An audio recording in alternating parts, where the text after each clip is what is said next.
አደራዳሪዎቹ እየሮጡ ነው። ከ4 ኪሎ አስመራና መቀሌ ዋጋለው ተዘጋጅቻለሁ። ጠቅላይ ሚኒስትር አብይ አህመድን ጨምሮ በርካታ ባለስልጣናትና ወታደራዊ አመራሮች በሐዋሳ ስታዲየም በተከበረ የመከላከያ ሰራዊት ልዩ ዘመቻዎች እዝ 65ኛ ዓመት የምስረታ በዓል ላይ ጠንካራ መልእክት አስተላልፈዋል። በበዓሉ ማጠቃለያ ላይ ጠቅላይ ሚኒስትሩ ኢትዮጵያ ከሶማሊያ እስከ ምጽዋ ጫፍ ድረስ በባህር ላይ የሚያጋጥሙ ሽብሮችን የሚያስቀር ብለውም ቴክኖሎጂ የታጠቀና ውጊያን የሚያሳጥር ልዩ ኃይል ወይም ኤሊት ፎርስ ተቋም መገንባቷን በመግለጽ ያላቸውን ማንኛውም ዝግጅት አብራርተዋል።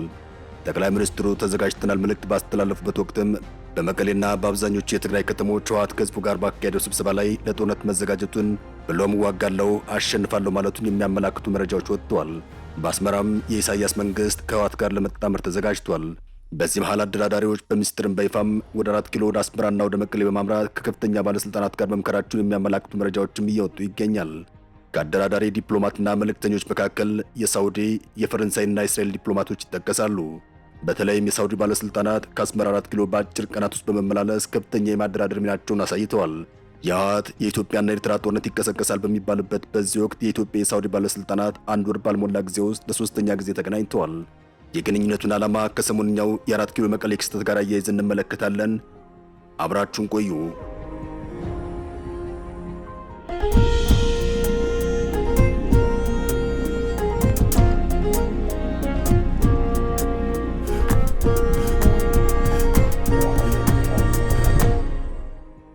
የመቀሌና አስመራ ሁኔታ።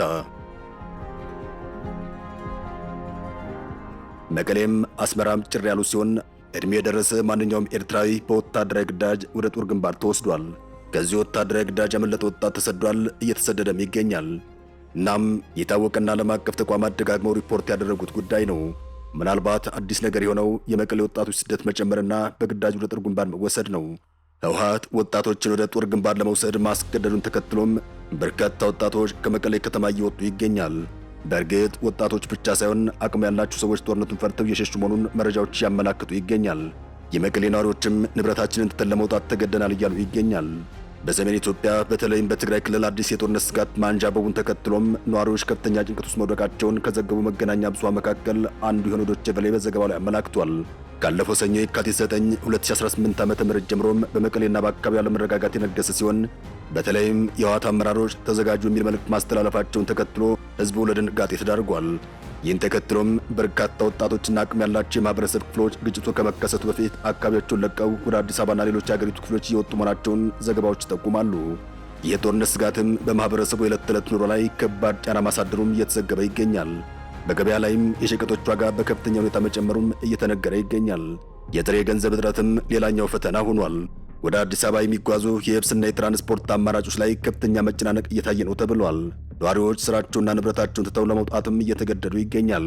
ሁኔታው ካለፈው የሰሜኑ ጦርነት አስከፊ ትውስታ ጋር ተዳምሮም በህዝቡ ዘንድ ከፍተኛ የስነ ልቦና ስብራት እየፈጠረ ይገኛል።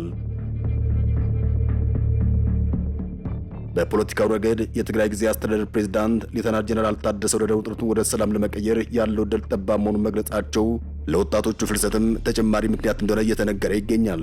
በተመሳሳይ በኢትዮጵያና በኤርትራ ድንበሮች ላይ የጦር ኃይል እንቅስቃሴ መኖሩ ሲዘገብ፣ የትግራይ ጊዜያዊ አስተዳደር ግን የመከላከያ ሰራዊት ወደ ቀድሞ ይዘታው እየተመለሰ ነው የሚለው መረጃ አስተባብሏል። ያም ሆነ ግን መቀሌም እንደ አስመራ ወጣት የፈለሰባት ጭር ያለች ከተማ ለመሆን በቅታለች።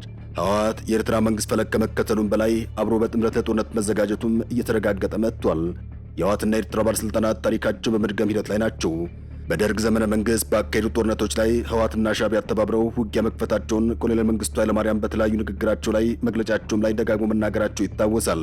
አሁን ደግሞ የኢትዮጵያ መንግስት ህወሓት ከኤርትራ ጋር ጽምዶ ፈጥሮ አገሩን መልሶ ሊወጋ ነው ሲል ክስ እያቀረበ ይገኛል። ህወሓትም በመላው ትግራይ እያካሄደ ባለው ስብሰባ ላይ ይህንን አረጋግጧል። ባለፉት ጥቂት ቀናት በመላ ትግራይ ከወረዳ እስከ ቀበሌ የህዝብ ውይይቶች እየተካሄዱ መሆናቸውን በዘገባዎች ተመላክቷል። ስብሰባውን በማስመልከት ቲክቫህ ኢትዮጵያ እንደዘገበው በስብሰባዎቹ ላይ የሚቀርቡ ሰነዶች በህወሓት ጽሕፈት ቤት የተዘጋጁ ሲሆን የስብሰባው ተሳታፊዎችም የድርጅቱ አባልና አባል ያልሆኑ ናቸው። በስብሰባው ላይ ስለ ጦርነት ያለው ዝግጅትና የኃይል አሰላለፍ ተብራርቶ መቅረቡን ዘገባው አመላክቷል። ህወሓት እዋጋለሁ አሸንፋለሁ የሚል መልእክት ያስተላለፈው ኤርትራን ይዞ መሆኑ ተጠቁሟል። በስብሰባው ላይም የህወሓት ከፍተኛ አመራሮች ትግራይ እንደባለፈው ከጥቅምት 2013 እስከ 2015 ዓ.ም የነበረውን ጦርነት በከበባ እንዳልሆነች በስም ያልጠቀሱት የውጭ ሀገራት ድጋፍ እንዳላቸውም ገልጸዋል። ከኤርትራ መንግስትም ጋር ስልታዊ የተባለ ግንኙነት መፍጠራቸው እንደ ዋና ድል ጠቅሰውታል። ጦርነቱ ቢቀሰቀስ ህወሓት የተተኳሽ ጥረት እንደሌለው አስረድተዋል። ስለዚህ የህወሓትና የኤርትራ ግንኙነት ይፋ እየሆነ መጥቷል። ይህም አስፈሪው ጦርነት ቢመጣ ጦርነቱ ከማን ጋር እንደሚሆን እያሳየ ይገኛል። የጠቅላዩ ተዘጋጅተናል መልእክት። ህወሓት በትግራይ ለጦርነትና ለውጊያ መዘጋጀቱን በሚገልጽበት በዚህ ሰዓት ጠቅላይ ሚኒስትር አብይ አህመድ በሐዋሳ ጠንካራ መልእክት አስተላልፈዋል። ጠቅላይ ሚኒስትሩ ቃል በቃል መዘጋጀታቸውን ሲገልጹ ተደምጠዋል።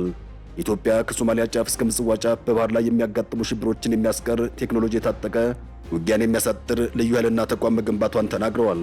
የኢፌዴሪ የጦር ኃይሎች ጠቅላይ ኤታማዦር ሹም የሆኑት አብይ ይህን ያሉት በሐዋሳ ስታዲየም በተካሄደው የመከላከያ ሰራዊት የልዩ ዘመቻዎች እዝ 65ኛ የምስረታ በዓል ማጠቃለያ ላይ ባደረጉት ንግግር ነው። የልዩ ዘመቻዎች እዝ መደበኛ ጦር ሊወጣቸው የማይችላቸውን ውስብስብና አስቸጋሪ ግዳጆች የሚፈጽሙ የኮማንዶ የአየር ወለድና የጸረ ሽብር ልዩ ኃይል አባላትን በውስጡ የያዘ እንደሆነም ተነግሯል። የሆነ ሆኖ ጠቅላይ ሚኒስትሩ አነጋጋሪው ንግግር ያደረጉት በኢትዮጵያና በኤርትራ መካከል ጦርነት ይቀሰቀሳል የሚል ስጋት ባየለበት በዚህ ወቅት ነው። ጠቅላይ ሚኒስትሩ በንግግራቸው ላይ የኤርትራን ጉዳይ በቀጥታ በስም አልጠቀሱም። ሆኖም በስቴዲየሙ በትርኢት መልክ የቀረቡ መፈክሮች ጠቅላይ ሚኒስትሩ በቀደሙ ንግግራቸው በተደጋጋሚ የሚያነሱትን የባህር በርና የብሔራዊ ጥቅም ጉዳይ በጉልህ ያሳዩ ሆነዋል። የጠቅላይ ሚኒስትር አብይ ፎቶ የተካተተበት አንደኛ መፈክር ተወደደም ተጠላም ተዘግቶብን አንኖርም የሚል ኃይለ ቃል ተካቶበታል። ሌላኛው መፈክር የኢትዮጵያን ብሔራዊ ጥቅምና ክብር ለማስጠበቅ ተኝተን አናድርም ይላል። ይህ ሁኔታ ስጋት በመፍጠሩም አደራዳሪዎች እየተሯሯጡ ይገኛል። አደራዳሪዎቹ በ4 ኪሎና በአስመራ እንዲሁም በመቀሌ። በቅርቡ ኤርትራ የነበሩት የሳውዲ ባለስልጣናት በድጋሚ ወደ አዲስ አበባ መምጣታቸው ሳውዲ አረቢያ የማደራደር ሚናዋን በአግባቡ እየተወጣች መሆኗን የሚያሳይ ነው። ነገር ግን ከወቅቱ ከባድ ውጥረትና ኃይል አሰላለፍ አኳያ ሳውዲ የማደራደር ጥረቷ የማሳካት ዕድሉ ጠባብ መሆኑን የሚገልጹ መረጃዎች አሉ። ያም ሆኖ ግን በተቃራኒው ሊሳካ ይችላል የሚሉ በርካታ ወገኖች አሉ። ሳውዲ ይሳካም አይሳካም በ4 ኪሎና በአስመራ መካከል እርቅ ለመፍጠር እየሞከረች ይገኛል። ከሁለቱ ሀገራት ወደ አጠቃላይ የቀጠናው ፍጥጫ ጋር ተያይዞም የኢትዮጵያና የሳውዲ ባለስልጣናት አንድ ወር ባልሞላው ጊዜ ውስጥ ለሶስተኛ ጊዜ ተገናኝተዋል። ባለፈው ሳምንት ከጠቅላይ ሚኒስትር አብይ አህመድ ጋር በ4 ኪሎ ከመከሩ በኋላም በማግስቱ ወደ አስመራ ተጉዘው በተመሳሳይ ሁኔታ ከፕሬዝዳንት ኢሳያስ አፈወርቂ ጋር በጥልቅ የተወያዩት የሳውዲ አረቢያ ምክትል የውጭ ጉዳይ ሚኒስትር ልዑል ፋይሰል ቢን ፋርሃን በድጋሚ ወደ አዲስ አበባ ተመልሰዋል።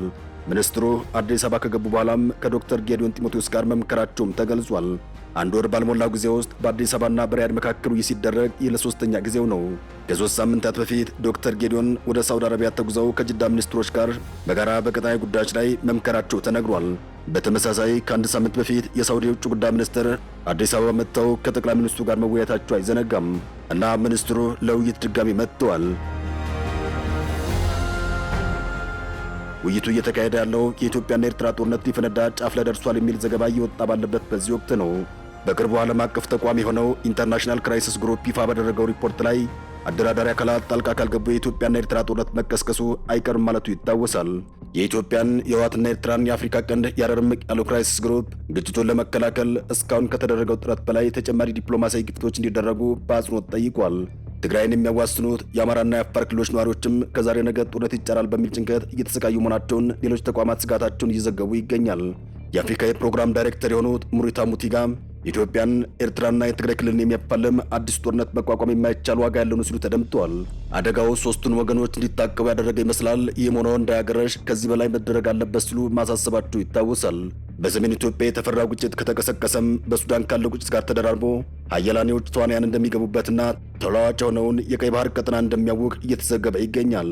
ይህ ሁሉ ቀጠናዊ ውጥረት የመጣው የኤርትራ የህወሓትና የኢትዮጵያ መንግስት ፍጥጫ ተከትሎ ነው። በተለይ የኢትዮጵያ የባህር በር ማግኘት ፍላጎትና በኤርትራ ሉዓላዊነት ላይ ጥቃት የመሰንዘር ስጋት በሁሉም በኩል ያሉ ወገኖች ቁርሾዎች እንዲፈቱ የማደራደር ጥረቱ ካልተሳካ ጦርነቱ እንደተፈራው ላይቀር ይችላል።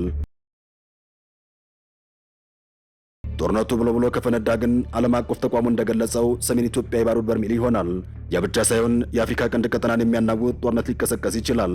መረጃዎች እንደሚያሳዩት የህወሓትና የኤርትራ ጦር በአንድ አቅጣጫ፣ የኢትዮጵያ መንግስት ደግሞ በሌላ አቅጣጫ ድንበር ላይ ኃይላቸውን አስጠግተው ተፋጠዋል።